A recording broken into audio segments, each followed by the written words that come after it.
Shalom semua, apa kabar saudara dan saudari yang dikasihi dan diberkati Tuhan. Bagi Anda yang pertama kali bersama-sama dengan kami, Anda bersama saya Gloria Lungat sebagai penyampai perkongsian Renungan Awan Biru. Bagi Anda yang setia bersama-sama dengan kami ucapkan terima kasih. Tetaplah kekal bersama-sama dengan kami untuk belajar bersama-sama menikmati perkongsian rohani Renungan Firman Tuhan. Saudara yang terkasih, pada kali ini kita akan mendengar tema renungan kita yaitu kunci menang atas masalah. Tema ini kita ambil berdasarkan teks Yohanes pasal 2 ayat 1 hingga ayat yang ke-11. Mari kita bersama-sama melihat dalam Alkitab kita di dalam Yohanes pasal 2 ayat 1 hingga ayat yang ke-11.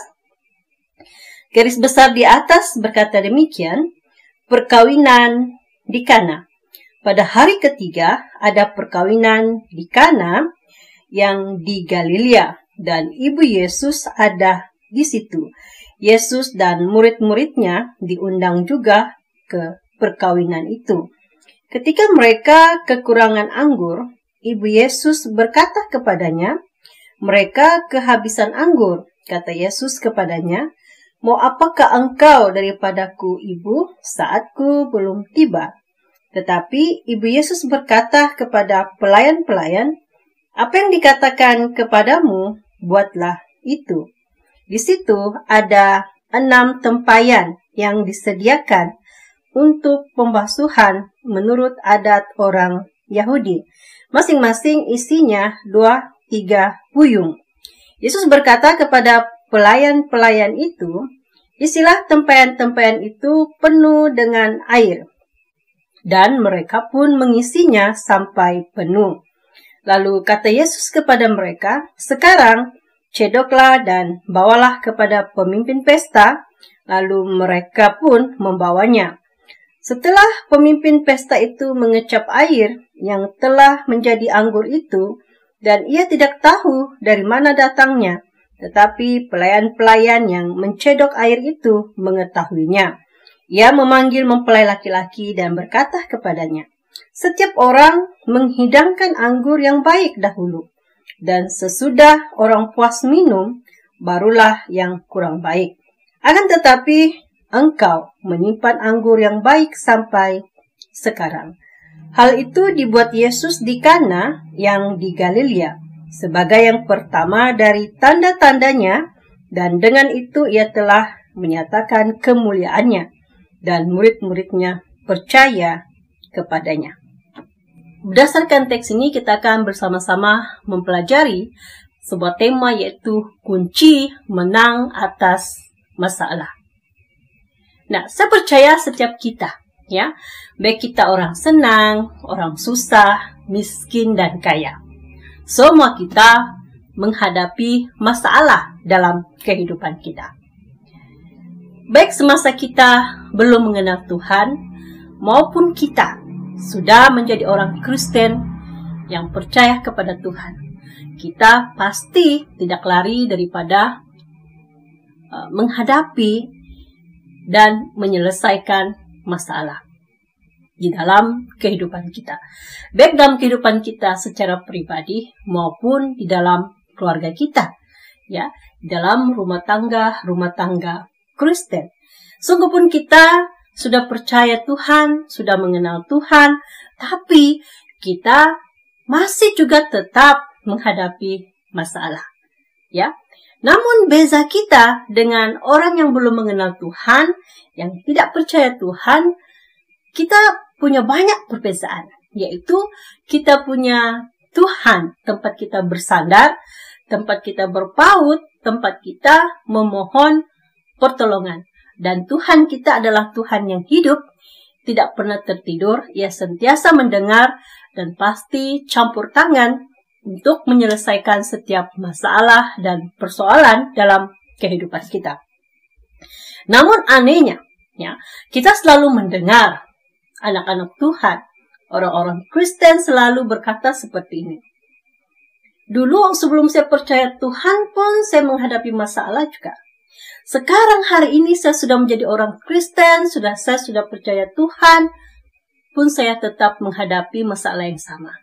Bahkan masalah saya tidak pandai selesai. Sudah selesai satu lagi. Nah, saudara dan saudari, menjadi orang Kristen mengikut Tuhan itu bukan berarti kita tidak akan lagi mengalami kesusahan. Bukan berarti kita tidak lagi mengalami masalah dalam kehidupan kita. Kita tetap menghadapi masalah. Kita tetap akan menghadapi persoalan di dalam kehidupan kita. Namun, apabila kita sungguh-sungguh percaya kepada Tuhan, kita pasti punya penyelesaian, kita pasti punya jawaban dalam setiap masalah persoalan di dalam kehidupan kita. Nah, tema kita tadi yaitu kunci menang atas masalah. Adalah sangat penting kita tahu ya, bagaimana kita boleh menang atas masalah-masalah kita. Kita mesti menang atas masalah yang kita hadapi. Kita tidak boleh akun kalah. Ya. Kita tidak boleh putus asa dalam setiap masalah kita. Kita tidak boleh putus harapan, saudara, dalam kita menghadapi masalah kita. Walau apapun itu, kita harus menang atas masalah kita. Kita harus boleh menyelesaikan masalah kita. Apakah kuncinya? Kuncinya sebagai orang yang percaya kepada Tuhan, yang pertama, ya, kita harus mengenal Tuhan. Kalau kita lihat dalam teks tadi, di situ dikatakan bahwa Ibu Yesus ada di situ. Dan juga Yesus dan murid-muridnya diundang juga ke perkawinan itu. Berarti mereka ada pertalian, ada persaudaraan, ya. Mereka kenal. Maka Ibu Yesus berada di situ dan Yesus serta murid-muridnya juga diundang. Jadi adalah sangat penting kita mengenal Tuhan kita. Kunci yang pertama, kita harus kenal Tuhan. Dan kenal Tuhan di sini, di dalam teks yang kita baca situ ada dua jenis. Mempelai, pihak yang mengundang Tuhan Yesus dan murid-muridnya, dan Ibu Yesus yaitu Maria tadi, mereka mengundang karena mereka mengenal. Hanya kenal, ya, kenal begitu saja. Tetapi Maria, Ibu Yesus, dia mengenal Yesus. Bukan setakat kenal, bukan karena dia adalah anak yang dikandungnya, yang dipercayakan Tuhan untuk melahirkannya ke dalam dunia ini. Tetapi juga Maria kenal lebih daripada itu. Dia tahu bahwa Yesus mampu membantu. Boleh melakukan sesuatu yang luar biasa. Yesus boleh melakukan mujizat. Karena Maria kenal Yesus. Dia bukan hanya setakat kenal bahwa dialah Yesus, dialah anaknya yang dia kandung, tetapi dia tahu kemampuannya. Dia tahu kebolehannya. Dia tahu kuasa yang Yesus miliki. Itulah pengenalan Maria kepada Tuhan Yesus Kristus. Nah, dan yang kedua yang kita pelajari di sini, ya, kita harus bukan setakat mengenal Tuhan, tetapi kita harus mengundangnya dalam kehidupan kita secara pribadi maupun di dalam keluarga kita. Bagaimana kita boleh mengundang Yesus dalam kehidupan kita secara pribadi? Bagaimana kita boleh mengundang Yesus dalam keluarga kita, di dalam rumah tangga kita? Istimewa sekali bagi keluarga yang baru dibina, yang sedang mau dibina. Ya. Istimewa sekali keluarga yang pada saat ini rumah tangga Kristen yang menghadapi krisis masalah keluarga. Apapun krisismu, saudara, sudahkah saudara mengenal Tuhan? Kenal setakat sampai mana? Sudahkah saudara mengundang Yesus hadir dalam kehidupanmu secara pribadi? Paling penting secara pribadi. Dan yang kedua, mengundang Yesus dalam keluargamu. Bagaimana itu boleh mengundang Yesus? Ya. Menjadikan Yesus sebagai pribadi yang paling penting. Menempatkan Yesus di tempat yang terpenting dalam kehidupan kita secara pribadi. Menempatkan Yesus di tempat yang terpenting di dalam keluarga kita. Bagaimana itu? Yaitu apapun yang kita perbuat, kita harus merujuk. Benarkah ini? Adakah ini yang dikehendaki Tuhan? Bertentangankah tidak? Kalau saya menduakan pasangan saya, adakah itu salah? Kalau saya berpisah, bercerai, adakah itu salah? Kalau saya bernikah lagi sementara pasangan saya masih hidup, adakah itu salah? Sedangkan hati saya, cinta saya sudah tawar. Saya punya cinta sudah beralih ke lain. Contoh. Ya.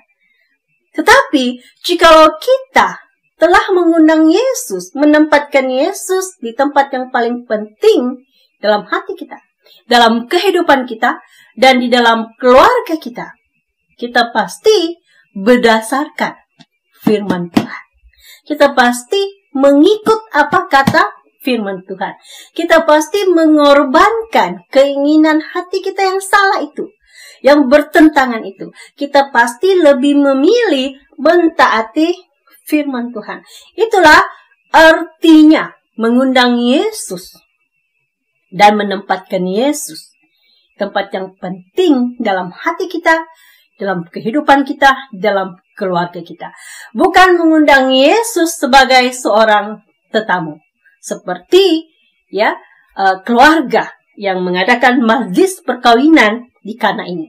Mereka mengundang Yesus hanya sebagai tetamu, tetapi bukan suatu pribadi yang penting. Mereka tidak tahu pun bahwa Yesus boleh mengubah air biasa itu menjadi anggur yang baik. Tetapi Maria kenal Yesus. Dan Maria tahu bahwa Yesus mampu mengubah air biasa menjadi anggur yang terbaik. Saudara yang terkasih, itulah kuncinya jikalau kita mau menang atas setiap masalah yang kita hadapi. Pertama harus mengenal Tuhan. Mengenal itu kita tahu bahwa Tuhan yang kita kenal ini, yang kita percaya ini, yang kita terima sebagai Tuhan dan Juru Selamat ini berkuasa atas masalah-masalah kita, yang mampu menolong kita untuk menyelesaikan masalah-masalah kita.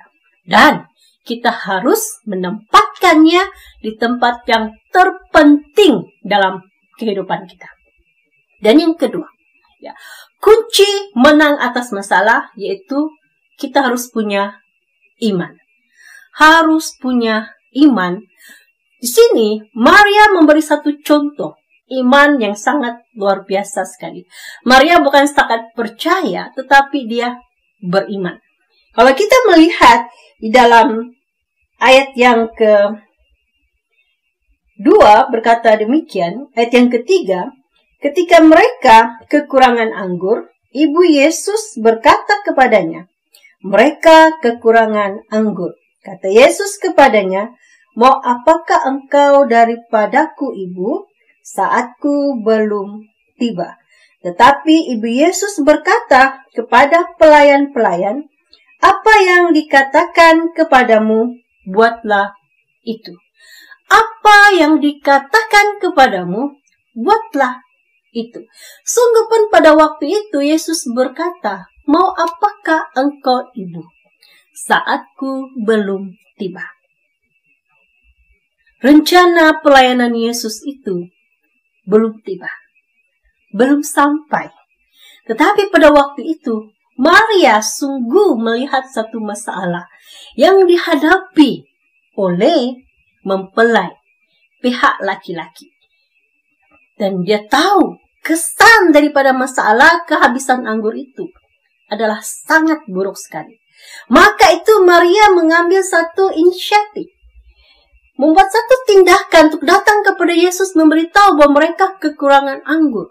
Dan sungguh pun Maria tahu bahwa Yesus berkata masanya belum sampai. Tetapi Maria tetap memberi arahan kepada pelayan-pelayan itu. Katanya sekali lagi, apa yang dikatakan kepadamu, buatlah itu. Maria tahu Maria percaya Yesus tidak mungkin membiarkan keluarga itu dipermalukan. Yesus tidak mungkin membiarkan keluarga itu mengalami kekurangan air anggur. Karena Maria mengenal Yesus. Dia tahu Yesus penuh kasih, penuh belas kasihan. Dia sangat suka membantu orang yang memerlukan pertolongan. Nah, saudara dan saudari, di sini iman Maria terhadap kasih Tuhan Yesus, terhadap kuasa Tuhan Yesus, dia percaya.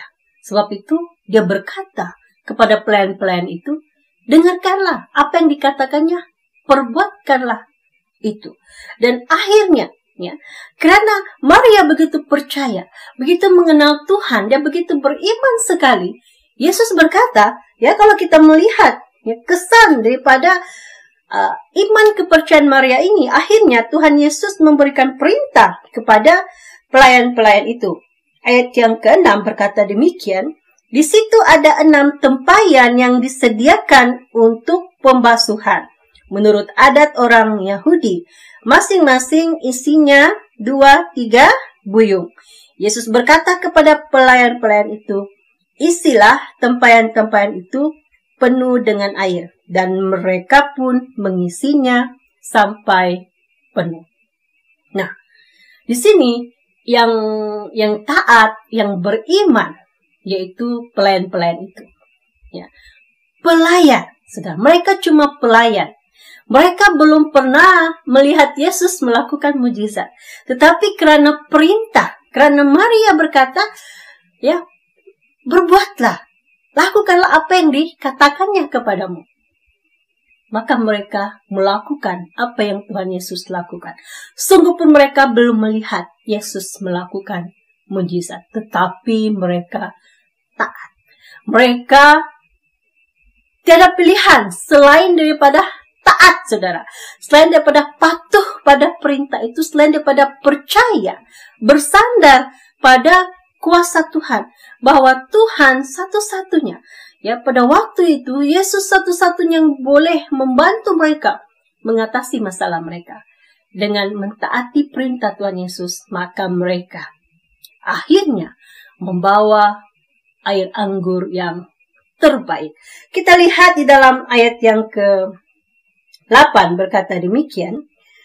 Lalu kata Yesus kepada mereka, sekarang cedoklah dan bawalah kepada pemimpin pesta. Lalu mereka pun membawanya. Setelah pemimpin pesta itu mengecap air yang telah menjadi anggur itu, dan ia tidak tahu dari mana datangnya, tetapi pelayan-pelayan yang mencedok air itu mengetahuinya.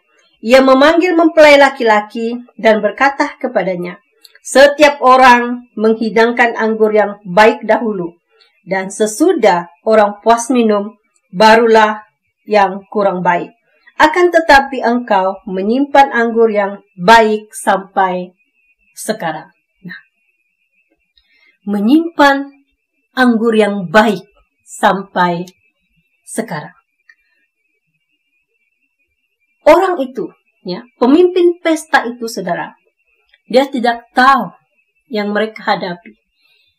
Pihak keluarga yang mengadakan pesta itu, dia tidak tahu bahwa mereka sebenarnya sudah kehabisan anggur. Ya, dia tidak tahu.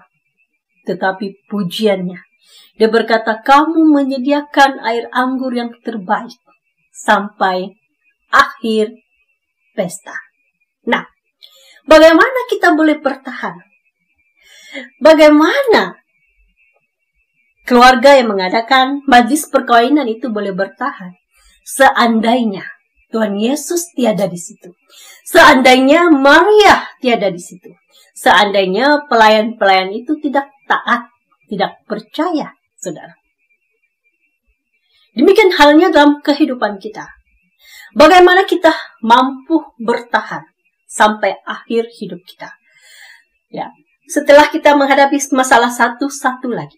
Setelah masalah satu-satu lagi yang kita hadapi. Masalah tidak pandai habis selagi kita hidup di dunia ini. Semakin kita dekat kepada Tuhan, semakin iman kita kuat, semakin kita merendahkan diri saudara, semakin kita mengikut Tuhan, kita semakin digoda. Tetapi kalau kita sungguh mengenal Tuhan kita, kalau kita sungguh percaya, kalau kita sungguh beriman kepada Tuhan, saudara, percayalah. Dan kita sentiasa menempatkan Tuhan di tempat yang terpenting, terutama dalam kehidupan kita dan keluarga kita. Percayalah, apapun masalah yang melanda kita, apapun masalah yang kita hadapi, hari ini, esok dan lusa, dan seterusnya, saudara. Percayalah, kita pasti mampu mengatasinya. Kita pasti menang atas masalah itu. Kita harus menang. Kita harus mengalahkan masalah kita. Ya, mesti menang. Jangan putus asa. Ya, mungkin ada di antara Anda pada hari ini yang belum melihat penyelesaian masalahnya. Mungkin ada di antara kita pada hari ini yang sudah putus asa. Jangan putus asa, jangan kecewa. Jangan berhenti percaya kepada Tuhan. Jangan mencari jawaban, pertolongan pada kuasa-kuasa yang lain selain daripada kuasa Tuhan. Dunia ini banyak sekali mencadangkan ya tawaran untuk mendapatkan jawaban pertolongan. Tetapi kebanyakannya adalah salah menurut ajaran kita sebagai orang Kristen berdasarkan Alkitab. Jikalau Anda tahu itu sudah salah, bertentangan, saudara, jangan coba-coba. Jangan coba-coba. Ya. Jangan beri peluang kepada iblis untuk masuk dalam pribadi kita. Masuk dalam keluarga kita. Jangan sekali-kali memberi peluang. Apa sekalipun tetaplah berdiri teguh di dalam Tuhan. Karena itulah kuncinya untuk menang atas masalah yang kita hadapi dalam kehidupan kita. Seperti mana yang dikatakan oleh ketua pesta itu. Di mana dia kata bahwa mereka menyediakan anggur hingga akhirnya. Maka kita juga akan tetap bertahan. Tetap matang, tetap berdiri teguh, semakin kuat, semakin teguh di dalam Tuhan. Apabila kita tetap di dalam Tuhan dan tidak tergoyahkan. Saudara dan saudari yang saya kasihi dalam Yesus Kristus, marilah kita sentiasa percaya kepada Tuhan. Marilah kita menjadi seperti Maria. Walaupun bukan kita yang menghadapi masalah, tetapi kita tahu bahwa ada keluarga kita yang menghadapi kesusahan, bahwa ada keluarga kita yang sakit, mungkin dia jauh di sana, tapi kita tahu kabar beritanya, mereka dilanda masalah. Mari kita seperti Maria yang datang kepada Yesus, memohon pertolongan supaya Yesus campur tangan. Marilah kita seperti pelayan-pelayan itu yang setia, karena kesetiaan mereka. Sungguh pun mungkin kita di tempat kerja kita, ya dalam keluarga kita punya satu peranan yang tidak menonjol. Tetapi mari kita, ya dengan ketaatan kita, dengan kepatuhan kita kepada Tuhan, kita juga boleh membantu keluarga kita dimanapun mereka berada lewat doa kita. Lewat kita meminta Tuhan membantu mereka, menolong mereka. Mungkin mereka sakit, mungkin mereka kekurangan, mungkin mereka jatuh dalam dosa, saudara. Mungkin mereka jatuh dalam pencobaan. Kita bantu dalam doa. Mungkin kita mendengar jiran kita sebelah, rekan sekerja kita, ada yang menghadapi masalah. Mari kita bawa mereka dalam doa kita.